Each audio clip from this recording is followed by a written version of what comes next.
nice gloves. Do you want to ask someone if they... We found some gloves if anybody wants to claim them. Over there? Yeah.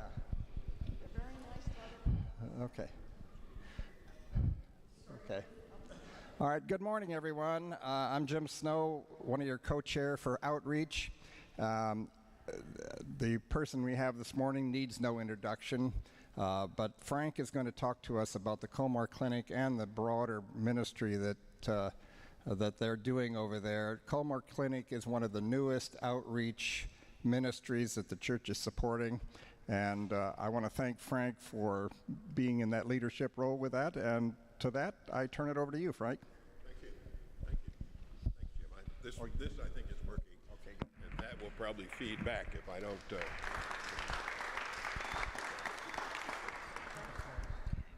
Thank you. Thank you all very much. When Jesus was asked about what is now known as his elevator speech, that is to put the whole purpose you're doing into a 30-second elevator ride. When Jesus was asked about his elevator speech, he was able to do it. And he said, the answer is, you shall love the Lord your God with all your heart and with all your soul and with all your mind. And this is the first and great commandment. The second is like unto it, you shall love your neighbor as yourself. Not bad for an elevator speech. And so, that was what he said. Now, of course, like most elevator speeches and brief summaries like that, there are some questions left over. So later on, somebody said to him, well, wait a minute. So who's my neighbor? How do you think about neighbor? Now, at that time, they would have had no trouble thinking about neighbor, because to them, neighbor meant Jew. And not just Jew, but good Jew. And that was my neighbor. And so today, neighbor might be, people who are my color, people who, have a Black Lives Matter or a MAGA hat or something, that somebody I can identify with, that there's some root of identity. So Jesus took the whole thing in a different direction, and he told the story of the Good Samaritan. The Good Samaritan. Now, it's meant to cross borders because Good Samaritan would have been an oxymoron in that time. That was like good jihadist. We don't have a place for that. So Good Samaritan, so he told this story, and basically he answers the question about who is my neighbor by saying your neighbor is somebody who needs you. That's who it is. It's somebody who needs you. There you are. That's it. And then he went a step further in another parable, the one that you and I know as the parable of Dives and Lazarus. And that's about a rich man and a poor man. Rich man is Dives. Anyway, it's a whole other thing. But, and Lazarus is at his gate. Lazarus is a poor man, and Dives is in death held responsible for not recognizing Lazarus at his gate, for not recognizing him. So the question is, okay, you love your neighbor. Who's your neighbor? It's somebody who needs you, and you're held responsible for seeing them. For seeing them. That's an important ingredient. So we have, for the most part in our community, a blind spot, and that's what I'd like to talk with you about. So shift the focus a little bit from the Bible to our own place. And to be aware, as we are abundantly aware, Alexandria is a pretty nice place to be. It's a pretty nice, comfortable place to be. Median home value is $580,000. Median household income is $105,500. Per capita income is $68,600. The city poverty rate is 9.6. And in a subset of the census thing, this little section right here that we're in, that runs from King Street to Quaker Lane, Seminary Road, and 395, this where we are right now, the poverty rate is 4%. Now pack up and move across down the street to Falls Church. Now Falls Church is a nice place to be. The median income there is $147,000. The median property value is $810,000. The poverty rate, 2.5. 2.5. Now, shift your eye to the space between here and like from here to Seven Corners. And that's roughly the Bailey's Crossroads area. Again, a nice place to be. Household's average income, $93,000 a year, slightly above the average for Virginia. But in that section between here and Seven Corners, the poverty rate is 23%. 23%. That's 125% higher than the state average of 10.2. It's 80% higher than the national average of 12.8. 57% of those people are uninsured. Uninsured. Now, I would say that satisfies Jesus' definition of a neighbor, somebody who might need us. I think they would also put us in some jeopardy with the parable of Dives and Lazarus because most of them don't see them. We don't see that higher poverty rate on King Street between, Alexandria and Falls Church. So we are responsible for seeing, but we don't see. Well, I want to tell you a story of two women who did see, people who did see. And that's in 2007. They're two Roman Catholic women who started talking around about the staggering rate of uninsured adults in this area. And what resulted was a health clinic that opened in a mosque, then moved to a county facility, and then with the help of Anglicans moved to a Baptist church, and then to a Disciples of Christ congregation where it operates today, with the support of 21 different faith communities. 21 different faith communities. Now, most of the news we make as 21 faith communities is how we don't get along. We meet here. Everybody says, yeah, this is the right thing to do. This is the right thing to do. So you've got those people there in that particular section, and so there they are, and I would remind you that they are real people, just like we are real people. And when you were in high school, at least when I was in high school, you had to memorize certain lines from Shakespeare, and if you were subjected to that when you were in high school, there's a famous speech in The Merchant of Venice about Shylock talking about our common humanity. And Shylock says, the part you had to memorize when you were in high school, if you prick us, do we not bleed? If you tickle us, do we not laugh? If you poison us, do we not die? That's a famous saying. Yeah, we're all in this together. But in addition to those famous words, the part that we didn't have to memorize in high school, he says, are we not subject to the same diseases and healed by the same means? That's where the clinic comes in. That's where the clinic comes in. It is officially on the brochure an interfaith, nonprofit healthcare clinic offering compassionate, culturally sensitive medical care, counseling, and special referrals to low-income adults in the Bailey's Crossroads area. So that's what it does. Now, interfaith, 21 different faith communities, Muslim communities, Jewish communities, Christian communities. We are locked there with Falls Church Anglican. And we just spent a fair amount of time suing each other, you remember, over whether, when you leave, can you take the towels and the silverware? Well, that's what but now here we cooperate. It is an interfaith effort and culturally sensitive. Now, culturally sensitive doesn't just mean knowing what it is to be polite. It's taking into account the fact that this population, the population in this area, is basically illiterate in their own language. In their own language. Now, the reason for that is that many of them have never been to school before. Now, a lot of them come from Central American countries, and in many Central American countries, education is free. Uniforms are not. Books are not. And in order to go, in many places, in order to continue in school, you have to re-register every year. That's what a man that I knew in another setting used to talk about: management by hassle factor.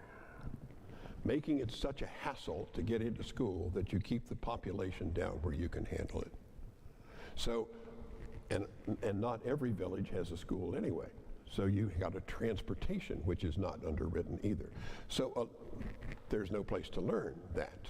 There's no place to learn it. They've never been in school before.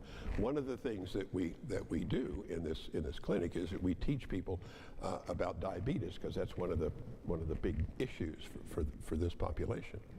Well, when you get to talking about that and you talk about food portions, and you say, well, a quarter cup of rice.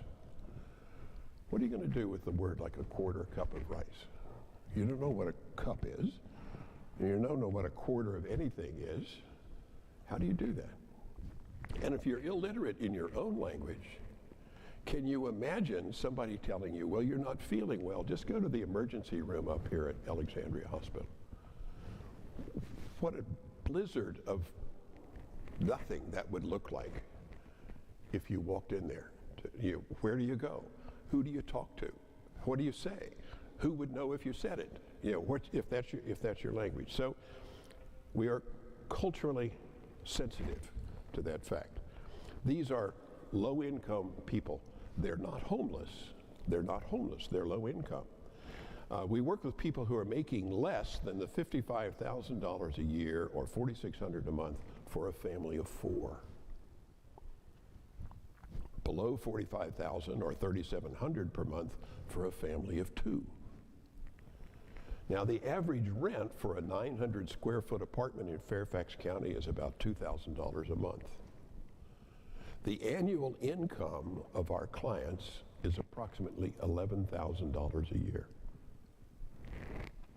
Get that one to stretch. These are real people, and they are, as Shakespeare wrote, subject to the same diseases and healed by the same needs. The basic services that are provided through the Culmore Clinic is basic medical care, diagnostic and laboratory testing, health and nutrition counseling, at the time, COVID tests, diabetes management workshops, they're a biggie, case management, that is somebody who will walk with you while you get referred to different places, prescription medicine distribution, counseling services, specialty referral, and dental care. That's pretty good. But it's more complex than just having a place to go for that. For example, these people are gig workers. They were gig workers before gig working became a thing. And because they're gig workers, they get paid when they work and they don't get paid when they don't. So what's the motivator to go seek medical care? Now, for you and me, the motivator is, I don't feel so good, or something hurts, or something like that. Well, for this population, the point is not that something hurts. The point is that it hurts so badly I can't go to work. And what that means is that the people who come into the clinic are sicker than you and I are when we go to our doctor. That the condition has gone until they can't go to work, and that's when the bell rings and they say, I got to do something with this. One of our stories is there was a busboy, one of our patients, and he had problems with his feet. And he worked on him and he worked on him and he worked on him, and the pain was so much that he finally could not stand up and do the work as a busboy. That's when he came in. Well, we got him to a podiatrist. The podiatrist took care of him and got him back literally on his feet. But he waited until he simply couldn't stand up to come in, because that's what the people do. So it's a population that you and I don't see, that our faith holds us accountable for seeing and accountable for responding to. There was one of the stories that I like the best that reflects this kind of general gathering place is that there's a Culmore patient who's a Catholic priest from Ghana. Now, the Roman Catholic Church in Ghana does not pay for this person to come for his education and what he was trying to get. So he was here, and so he qualified as one of our patients. So a Roman Catholic priest from Ghana was studying in the United States. And he met, he had an issue, and so he left and he went to the Islamic Center to be enrolled in a Kaiser Permanente program. And the person who did the intake for him was a Mormon missionary. Now, you can't put that together in any other arena than you get the Roman Catholic at the mosque with the Mormon missionary, but the Mormon missionaries quite often know Spanish, and that's one of the things that makes them, good translators for us. So, that's the kind of story that we have to tell. Now, in the setting of that, the Culmore Clinic is by and large a volunteer organization. And, we have a budget about $800,000, and that comes from all kinds of things, including generous people like you and me. But they get that from grants and all kinds of things, but $800,000. But the dollar value of the volunteer hours is double that. So that there's about $1.5 million in volunteer contributions, that don't show up, in the cash register, as opposed to $800,000 that's raised out to do it. So it's hugely important to do that. But it's really hard to find that because the volunteers that we're talking about are people with skill sets. So that if you're sitting there saying, well, gee, I'm a nice person, I'll go volunteer. Well, what are you going to do? Well, we have patients who speak Spanish, Vietnamese, and Arabic. If your hand's not going up right now, then maybe you're not going to be a translator. But there's a question of what can you do? So there's a lot of places for medical personnel, people with medical training, including social work training and that sort of a thing. Places for volunteers in terms of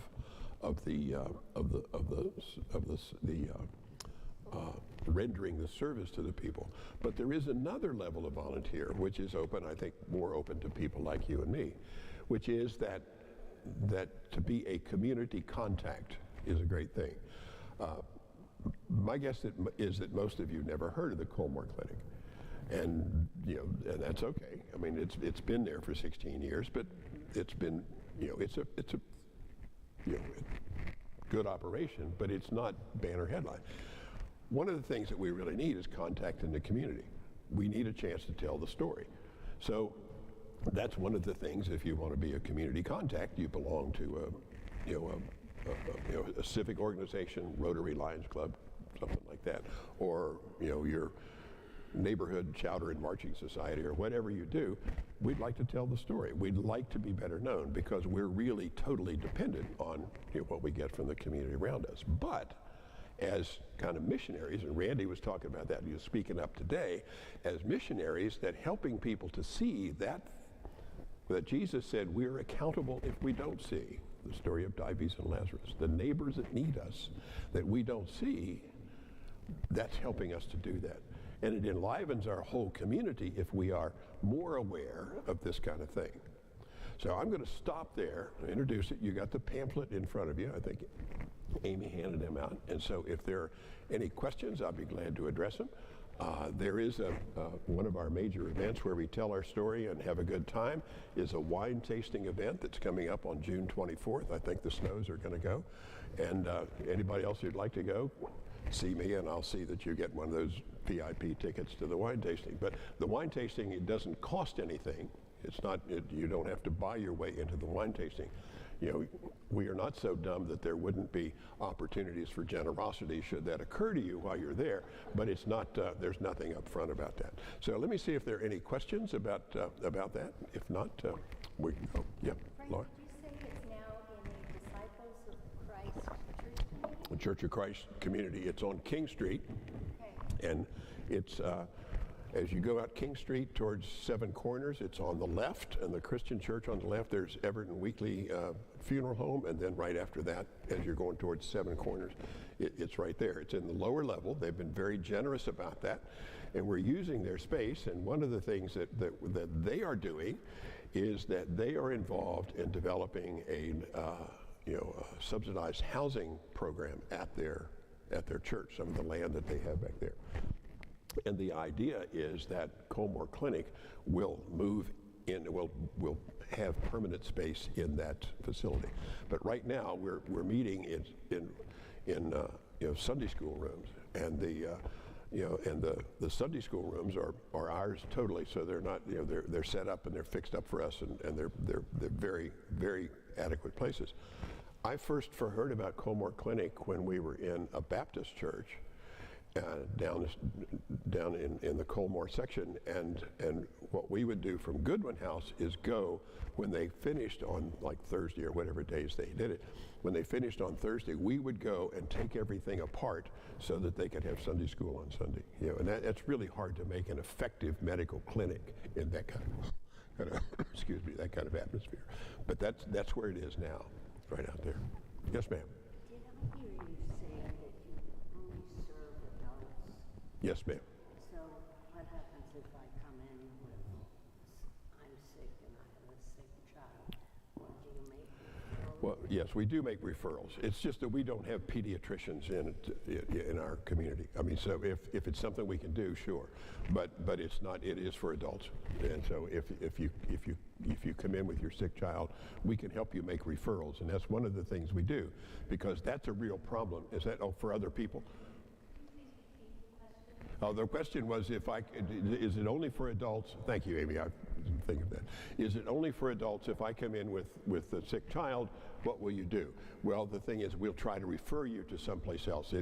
Our skill set is basically for adults, and so we don't advertise, but, so we help to make those connections, and that's quite often. So if you think about yourself as an individual in another country where you don't speak the language and you don't understand the medical system and you've got a sick child, what do I do? Well, we can start that ball rolling and work with you, and work with that. That's what we do. So, anything else? Yes. Frank, are all the referrals free of charge? So you get referred to a cardiologist. That cardiologist agrees not to charge that individual? Right. Yeah, right. We work in that framework, and all of the medical facilities, Kaiser Permanente and Nova, all those kinds of things, they have a responsibility under the banner of Hilburton funds to provide a certain amount of charity care, and so most people come in under that. The problem is that our clients don't know how to access that for themselves, any more than I would if I woke up in Shanghai, and didn't feel good. I wouldn't know what to do. So it's helping them to access that. So we rely on, we're part of all those networks in doing that. So, anything else? Well, it's we have a as I say, you got the brochure, you got the information. It's new on our list of the things that we're doing, so we're participating in it, and I used to, as you know, run churches, and Culmore Clinic, like the church, has no mechanism for returning money. So if you want to give money, we'd be glad to have it by whatever means, and we'll get that if you want to put that on your list of donations. It's part of the outreach, part of the pumpkin patch, and all that sort of thing. But there you are. So, any questions with it? So, all right. Well, yeah, Julie. I don't really have a question as much as just to thank you so much for speaking. And you mentioned the word Lazarus many times. Yeah. And I just wanted to say that, your words are a reminder to all of us. First of all, that Jesus did say, love your neighbors as yourself, and full stop. There's no excepts for Right. And thank you for reminding us that. And also that the people that the Culmore Clinic is serving, and also like the Lazarus Ministry is serving, are largely people who, have come here, and many of Right. Right. And they're dropped into our country, and you know they have to learn a new language. They perhaps they might have, in many cases, had a more prosperous existence before they left, but for reasons, you know, repression reasons, they're here. And, you know, we want to offer them friendship and also, you know, financial assistance through Well, these programs. thank you, Julie. Thank you.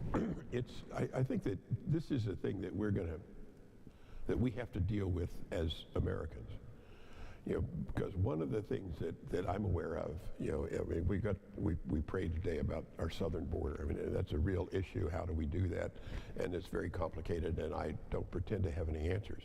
But one of the things I do know is that right now, America constitutes 4% of the world's population, and we have our hands on 25% of the world's wealth. You know, so I think if you don't have a pretty healthy sense of responsibility for that difference, whatever form that takes, and I'm not a policymaker, but that fact is something that we have to live with. And when you say, well, here's some folks right here, that's a piece of that response, I think. So it's something that we're going to have to deal with, and deal with. The more creative and the better we do it, the better it will be. So here we are. Okay. Well, thank you all very much for coming and for keep your interest and keep the Culmore Clinic before you. We'll be back. Okay. Thank you.